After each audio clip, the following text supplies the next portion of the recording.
Chinese ambassador Hao Yangki on Tuesday met Nepal President Bidya Devi Bhandari.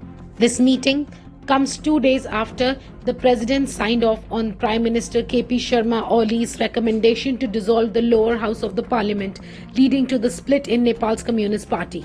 Driven by the perception that India influenced Nepal's political change in 2006, China has tried to play a bigger role in Nepal's internal politics. In 2017, when the Communists won election, China pumped in money and financed crucial developments in Nepal to bring Kathmandu under Chinese influence. With the current political turmoil against the Oli government, these gains by Beijing seem to be at stake.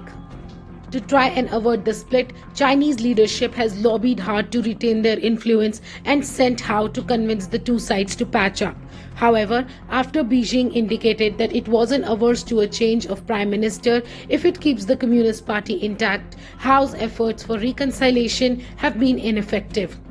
Hao and PM Oli met in November, but the meeting did not go well as Beijing's indifference to his continuation in the government was clear by then. Oli apparently indicated to Ambassador Hao that he is capable of handling challenges within his party without any assistance from other countries.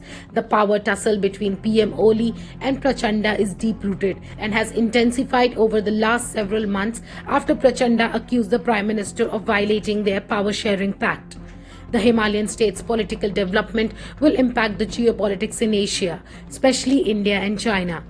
Nepal and India share extensive economic and historical ties, with many Nepalis working in India, along with Nepal being a Hindu-majority population state. Few months ago, China transgressed 10 kilometers into Nepali soil by removing border markers and setting up their own. In August, Balram Bania, assistant editor at Nepali newspaper Kantipur Daily, who broke the news of Chinese encroachment, was found dead, highlighting possible Chinese involvement into his disappearance and subsequent death. Given Nepal's strategic location and China's investments in Nepal, China wishes to install a puppet government and create an environment of unpredictability and instability which they see as an opportunity.